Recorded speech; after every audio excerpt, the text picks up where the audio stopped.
Olá, começa agora o Ação Parlamentar, que está cheio de informação para você.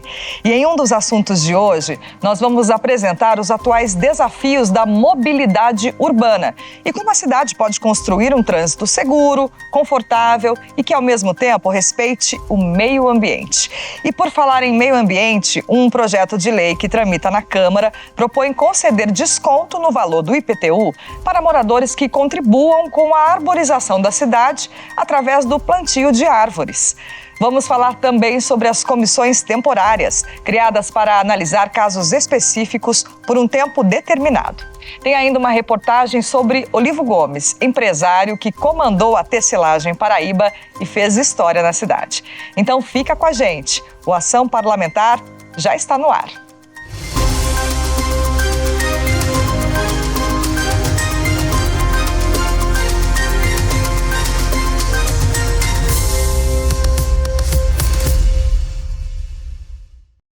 Garantir a circulação dos moradores de forma segura, confortável e, ao mesmo tempo, incentivar o uso de meios de transporte menos poluentes.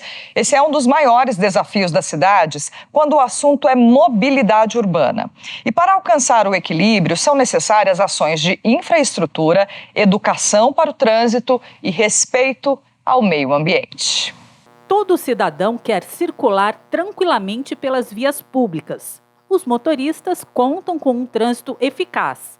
Os usuários do transporte público precisam de ônibus, linhas e horários que atendam à demanda. Os ciclistas dependem de ciclovias e segurança.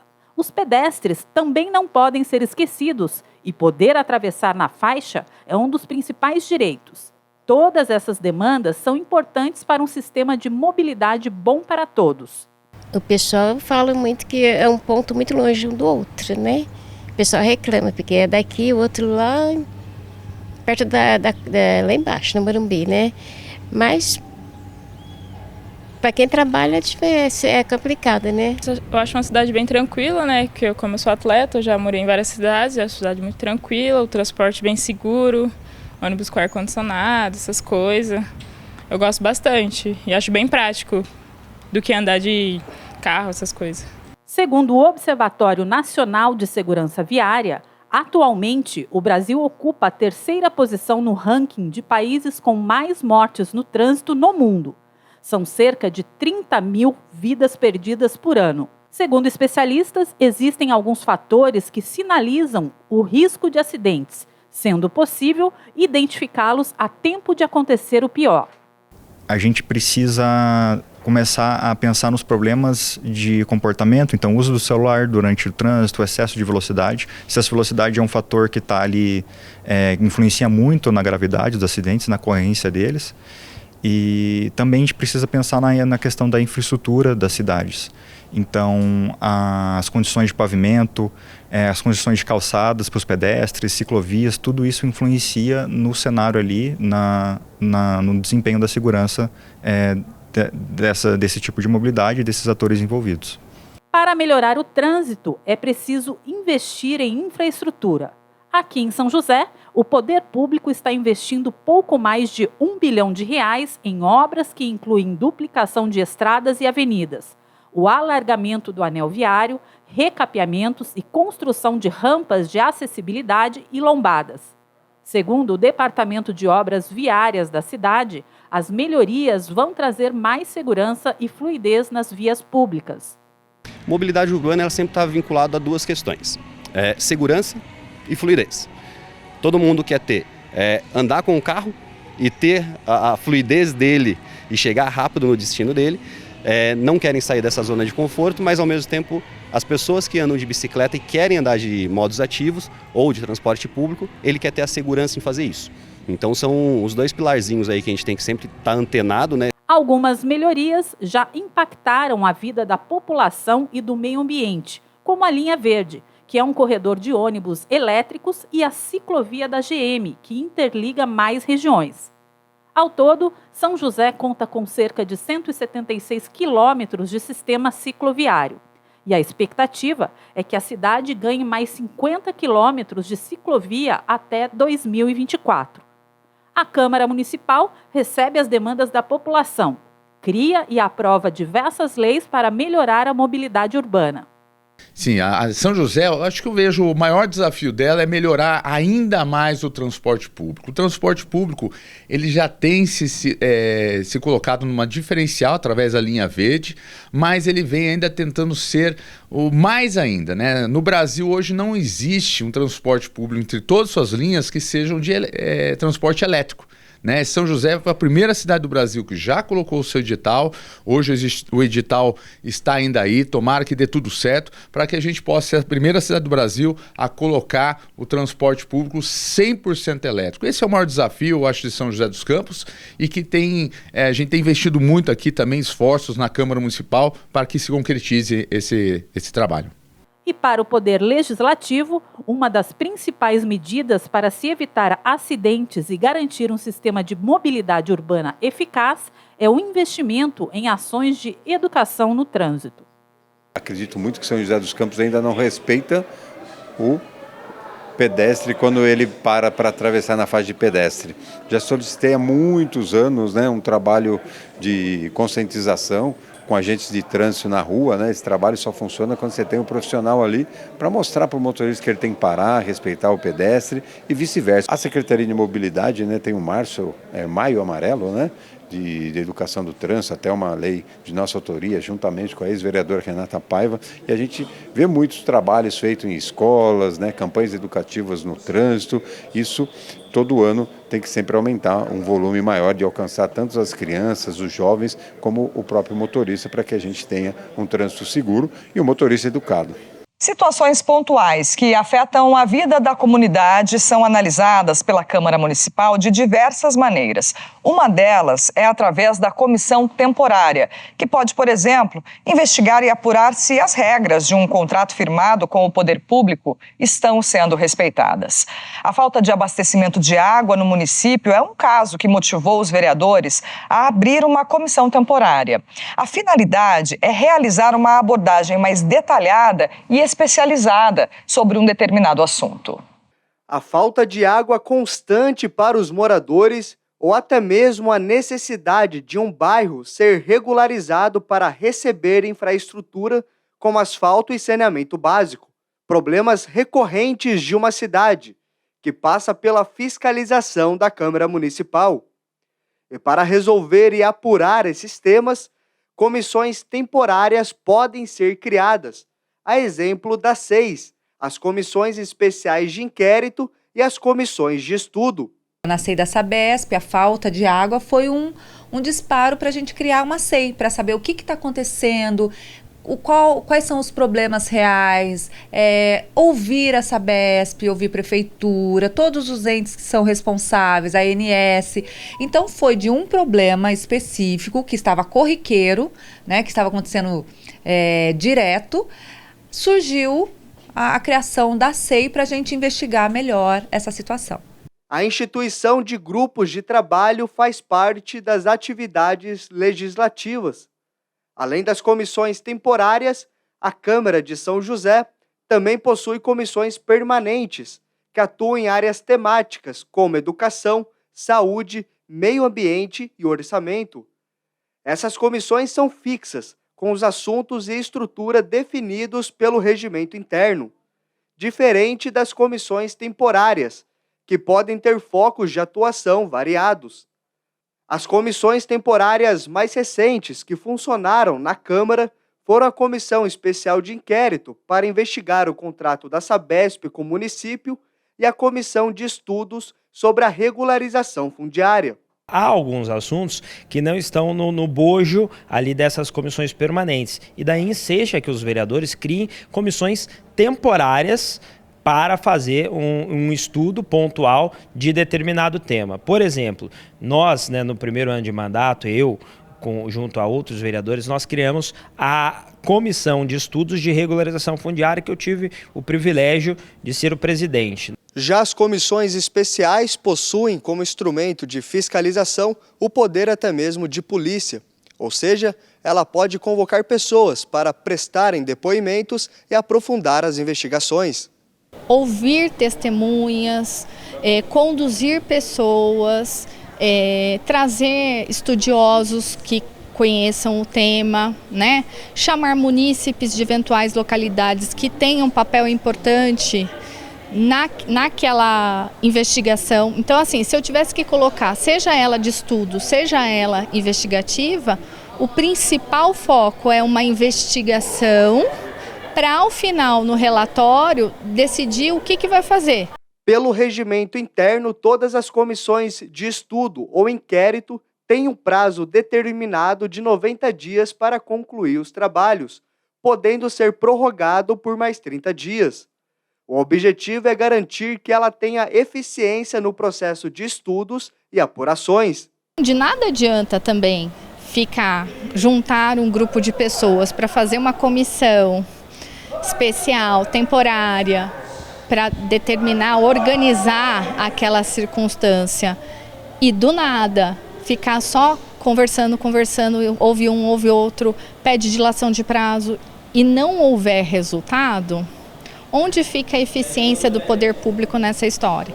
Então, a existência de prazos para a administração pública é por conta disso, porque a Constituição fala, olha, eu tenho que administrar e essa administração tem que ser eficiente. Então nós tivemos 120 dias para fazer estudos, elaborar um relatório e apresentar esse relatório, tanto para a Câmara Municipal, para os demais vereadores que não compuseram a comissão, quanto para o Poder Executivo e para os órgãos de controle, apontando melhorias que o poder público, né, isto é, o município, a prefeitura, pode fazer a respeito da questão de regularização fundiária. Após a conclusão do trabalho de todos os vereadores, um relatório é encaminhado ao Ministério Público, onde é definido se uma ação civil ou criminal será realizada, para que a partir de todo esse processo as políticas públicas sejam aprimoradas e os problemas resolvidos.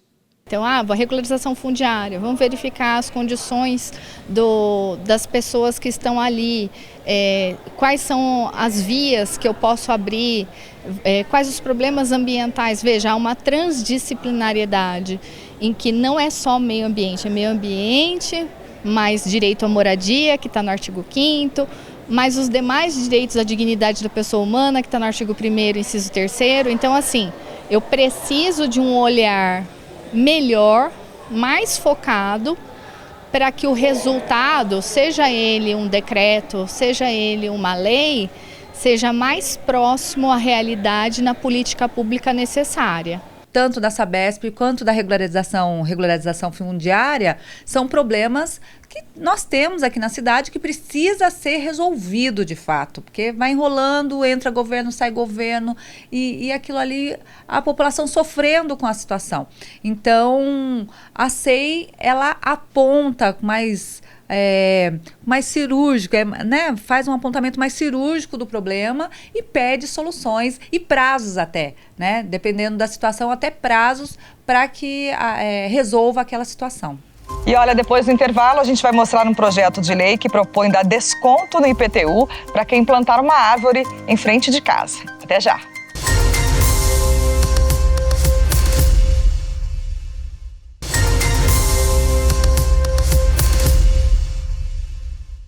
Conceder desconto no valor do IPTU para quem plantar uma árvore em frente de casa. Essa é a proposta do projeto de lei do vereador Rafael Pascucci, que tramita aqui na Câmara. A ideia é contribuir com a arborização do município e aumentar a qualidade de vida dos moradores de São José. O ipê amarelo plantado em frente à casa da Dona Maria Aparecida resiste ao tempo. Desde 1987, ele traz sombra e melhora a qualidade de vida da moradora da Vila Maria. Dentro de casa fica assim, mais fresquinho, assim. Nossa, fica bom demais, fica. A casa é porque bate o sol direto, né? Então a sombra dela protege um pouco, né, lá dentro. É saúde, acho que, né, tudo isso fez esse benefício todinho, né? Para que exemplos como o da Maria sejam incentivados, o vereador Rafael Pascucci propôs para tramitação na Câmara um projeto de lei para conceder desconto de 5% no valor do IPTU para quem realizar a manutenção das árvores já existentes no município em áreas residenciais. O desconto também valeria para moradores que se interessarem no plantio de novas mudas, que seriam realizadas pelos técnicos da Prefeitura. Toda vez que chove, a gente recebe muita demanda no nosso gabinete de pessoas pedindo para retirar árvores. Eu acho que o patrimônio arbóreo da nossa cidade é muito importante. Então a gente tem muitos pedidos porque foram plantadas árvores de forma inadequada, até por não conhecimento da população há 20, 30, 40 anos atrás. E hoje essas árvores dão problema. E tem muitas árvores que estão sendo tiradas da cidade devido aos problemas que elas causam, transtornos para a segurança de todos nós, né, que moramos aqui na cidade. E, por outro lado, a gente tem pouca plantação de novas árvores, principalmente nos bairros, né, no centro da cidade, nos bairros. Então, a ideia é que, por meio de um desconto no IPTU, a pessoa seja estimulada a ter uma árvore de volta lá na porta da sua casa. De acordo com a justificativa, muitos pedidos de moradores relacionados à supressão de árvores plantadas de forma inadequada. Para garantir a compensação ambiental de forma correta e segura, o projeto prevê a implantação de novas espécies de árvores apropriadas para os bairros. É importante a gente plantar árvores em áreas urbanas, mas a gente precisa de saber, por exemplo, quais são as espécies ou então quais são as regiões que devem ser plantadas. A gente tem que levar em consideração a acessibilidade de cadeirante, de alguma pessoa que esteja passando com um carrinho de bebê. Então é importante, principalmente porque esse incentivo no IPTU, esse desconto, ele gera interesse nas pessoas em fazer esse plantio, né? Quem já tem interesse aumenta o interesse. Mas é importante a gente ter bem alinhado como que vai funcionar, para que isso não gere transtornos futuros, né? O documento reforça que a medida, além de trazer benefícios ao meio ambiente, também vai proporcionar economia aos cofres públicos, com a redução de serviços realizados pela Prefeitura para a retirada ou manutenção de árvores irregulares. E do ponto de vista ambiental, antes do plantio, é importante que uma análise seja feita do local. Então a gente tem que saber, por exemplo, se o solo está compactado, qual é o nível de infiltração da água no solo. E tem plantas assim que não são adequadas. Agora, as pessoas que já realizaram o plantio, é interessante saber, por exemplo, qual é a época de fazer podas, como que ela pode prevenir para não entrar em contato com fiação elétrica. Então é importante a pessoa ter essa atenção, né? Além de plantar, fazer o cuidado, né? O parlamentar acredita que a aprovação do projeto deve fortalecer o desenvolvimento sustentável de São José, uma forma de aliar o meio ambiente junto ao crescimento da cidade e, dessa forma, garantir qualidade de vida aos moradores. Então as ilhas de calor que formam geralmente em áreas urbanas, elas são reduzidas por causa do plantio de árvores, da arborização. Ela diminui os ruídos. Por exemplo, essa grande quantidade de motor que tem, de movimento e barulho que tem nas cidades, elas são drasticamente reduzidas por conta da presença das árvores, né? Sem falar que traz a beleza, né? Traz o contato com a natureza. A gente quer incentivar as pessoas que, por meio de um desconto no IPTU, ela permita que a prefeitura vá lá e plante uma árvore adequada, uma árvore que ela pode escolher entre uns 61 espécies do município. Temos muitos problemas, sim, né? Muitas árvores sendo tiradas por problemas, mas agora a gente tem que fazer também essa compensação ambiental. Então a ideia é essa, da gente promover uma compensação e deixar nossos bairros mais arborizados. E depois do intervalo, você vai conhecer um pouco da trajetória de Olivo Gomes, empresário que fez história aqui na cidade com a tecelagem Paraíba. É já já.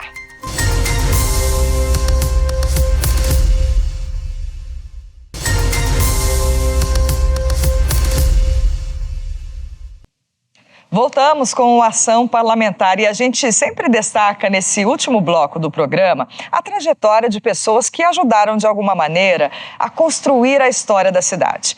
E hoje vamos falar de um personagem que teve um papel muito relevante no desenvolvimento da economia local. Olivo Gomes. Em 1933, ele se torna proprietário da Tecelagem Paraíba, indústria de mantas e cobertores. Depois que Olivo Gomes assumiu a presidência da fábrica, a produção disparou e passou a dominar o mercado nacional. As lembranças dessa época ainda estão guardadas na memória de muitos joseenses e nas instalações da fábrica preservadas dentro do Parque da Cidade.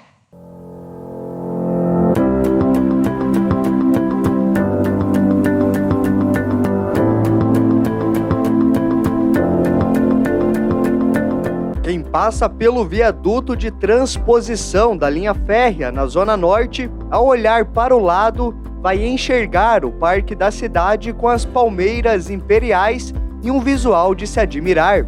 E o nome da avenida responsável por fazer a conexão desse trecho é Olivo Gomes. Cerca de 23 mil veículos passam pela via todos os dias.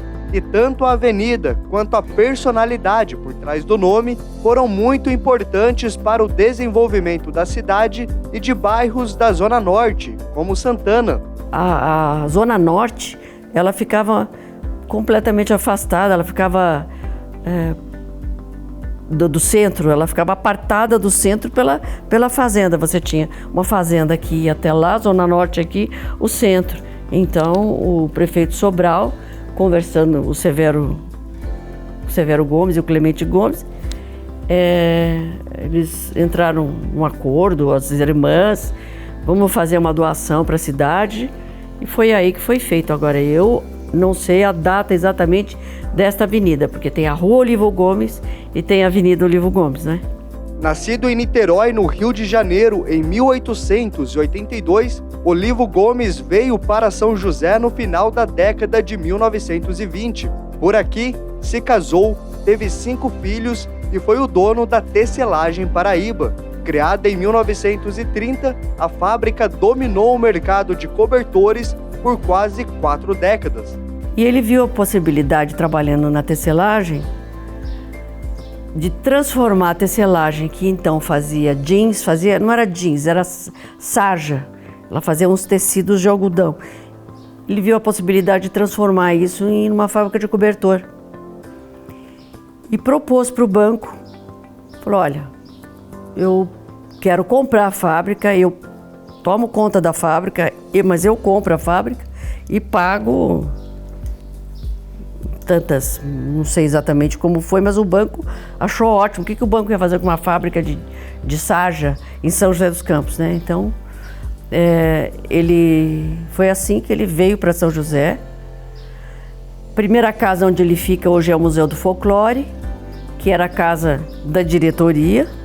Então eles vão morar lá e ele transforma aos poucos a fábrica numa fábrica de cobertor.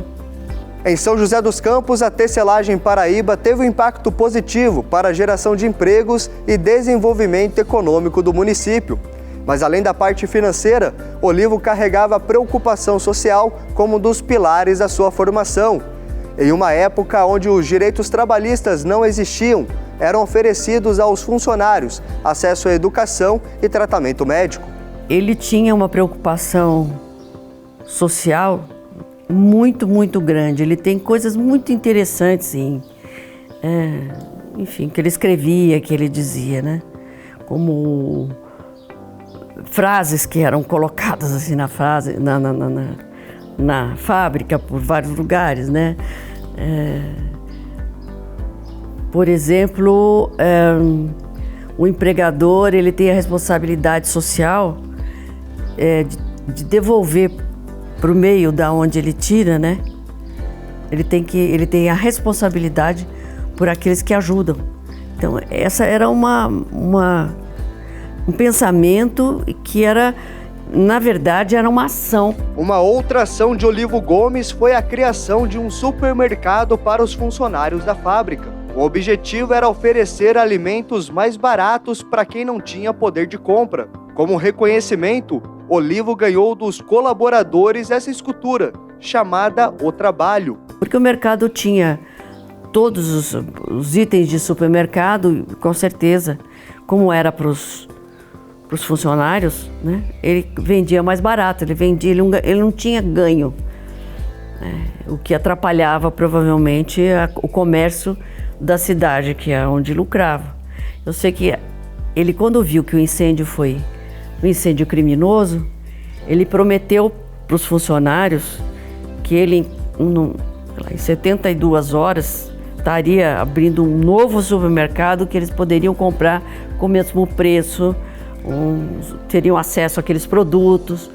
Ele conseguiu, ele pegou um galpão da fábrica, eles transformaram, né, aquele galpão num lugar para você colocar os itens todos e abriram um supermercado.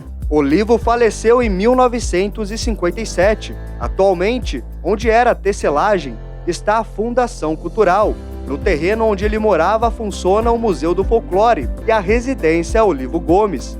Hoje a casa é um dos principais pontos turísticos da cidade. Aqui, famílias se reúnem, compartilham histórias e ajudam a manter viva a memória de Olivo Gomes. Então eu acho que isso é de um orgulho muito grande, né? De você ver a casa. Foi quando criado o parque, né? Nós brigamos muito para que conseguíssemos, né? De achar uma maneira de tudo virar parque e não virar mais um loteamento, e se perder, né? Essa joia da arquitetura moderna, né? O galpão, a casa.